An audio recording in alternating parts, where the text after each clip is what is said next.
Hi students, good morning. Welcome back to EduStar video class. You are watching class 5 subject social lesson 1 revision part.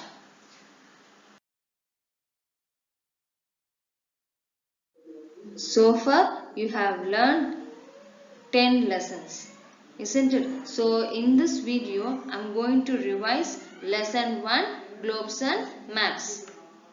Hope you remember. Isn't it? Okay.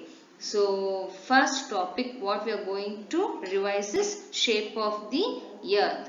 So in ancient times people believed that the earth was flat in shape. Later Ferdinand Magellan, a Portuguese explorer who sailed around the earth and proved that it is round in shape. But it is not exactly round in shape.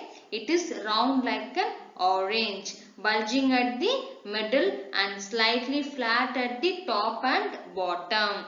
The extreme north and extreme south points of the earth are called the poles. The region at the top of the earth is the North Pole and at the bottom is the South Pole.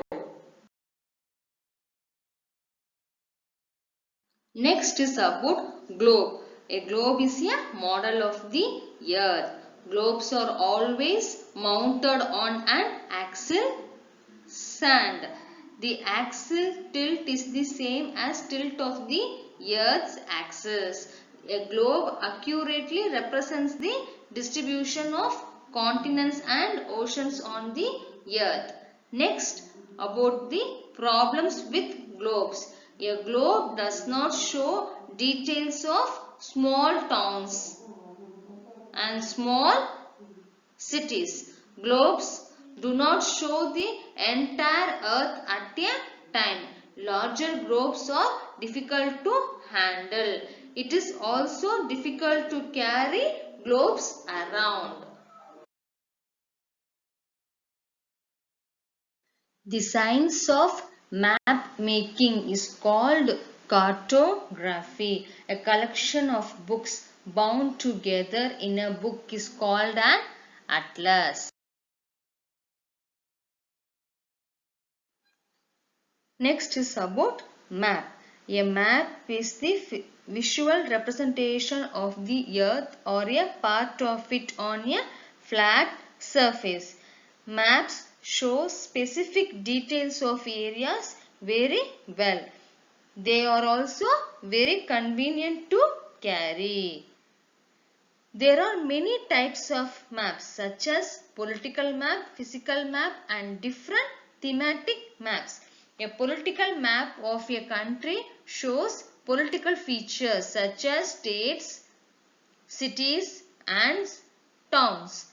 The physical map shows landforms and water bodies like mountains, plains, plateaus, rivers, seas and oceans.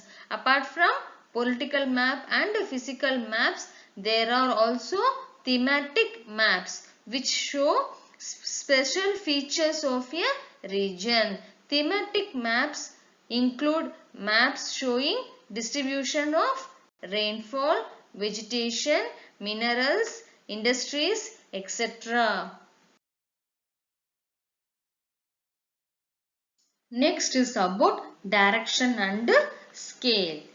Directions are very important to study maps. They are used to locate a place on a map. There are four main directions on a map. They are north, south, east and west. There are also four sub-directions on a map. They are northeast, between north and east, southeast, between south and east, southwest, between south and west, northwest, between north and west. Scale. A scale is used in a map because it is not possible to show actual distances between places on a map. So, it is the ratio between the distance on a map and the real distance on the ground.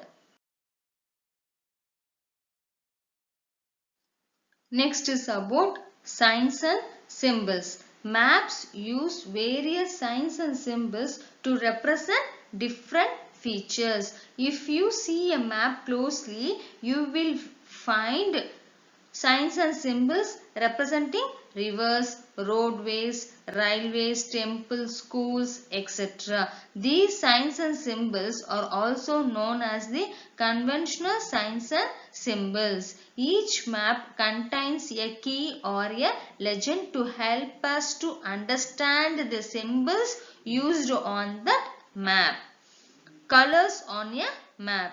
Map also uses different colors to represent different landforms and water bodies. Green color on a map represent plain areas, while yellow represents deserts. Mountains and highlands are represented by brown, while oceans and other water bodies are represented in shades of blue.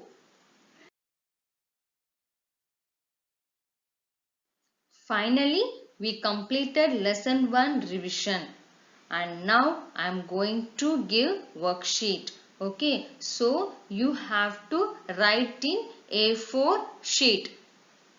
Is it clear, students?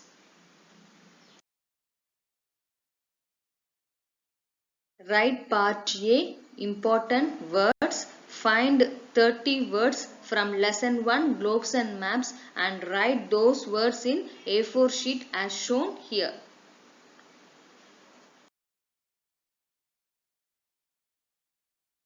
Part B, fill in the blanks. First question, shape of the earth is dash. Second question, dash was an explorer who sailed around the earth and proved that it is round.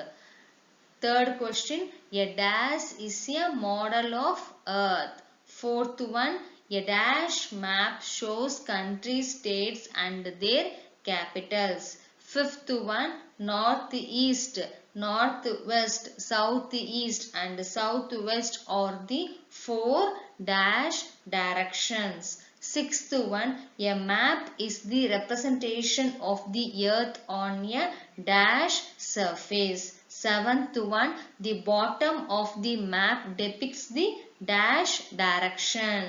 Eighth one, the earth rotates along an imaginary line called the dash. Ninth one, a collection of maps bound together in a book is called an dash. Tenth one, the ratio between the distance on a map and the actual distance on the ground is called dash. Part C, fill in the missing letters. First one, dash ON dash IN dash NTS. So what you have to do means you have to find the words. Okay. Second one, A dash dash I E dash T. Third one, E dash P L dash R E dash. Fourth one, dash H E dash A dash I C. Fifth one, D dash R E dash T dash O dash. Sixth one, S dash M dash O L. Seventh one, dash C dash L dash. Eighth one, P dash L I dash A L. Ninth one, D dash F dash R dash N dash. Tenth one, dash L dash B dash. After completing your worksheet, you can refer the answer key to check the answer. Part A, fill in the blanks, answer is given. Check it. And part C, fill in the missing letters, answer key is given. Check it once. Okay. So after completing, take the photocopy of all your written works and send it to our mail ID. Our mail ID is edustar.5@gmail.com. While sending mail, kindly mention your roll number, subject name and worksheet number in the subject column as shown to you, so that it will be easy for concerned subject teachers to evaluate your worksheet.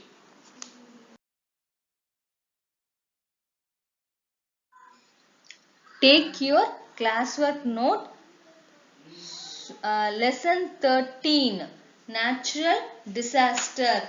In that part E, answer the following in detail. Only 2 questions you have completed, isn't it? So remaining 3 questions you have to write.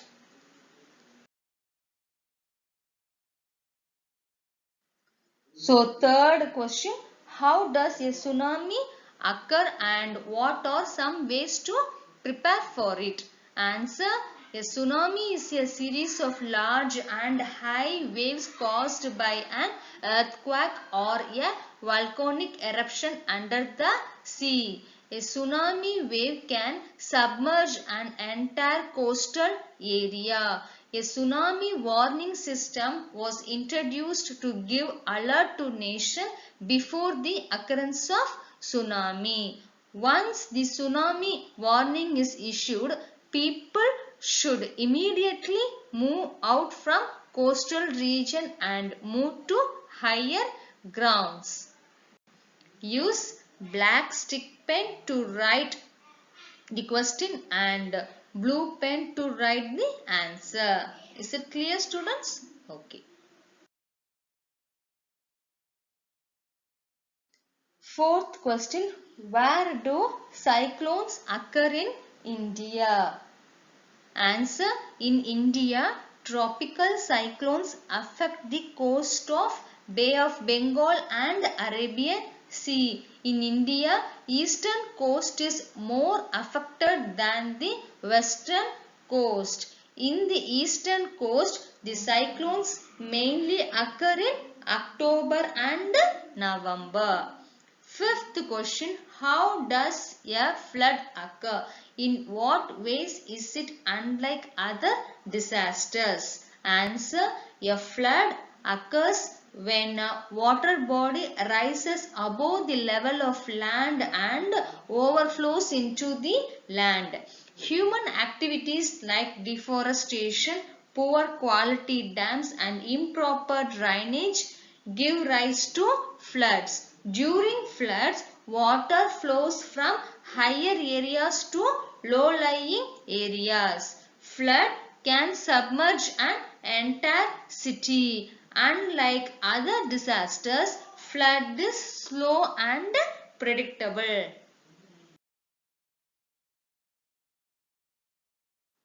Bye students. Meet you all in the next video.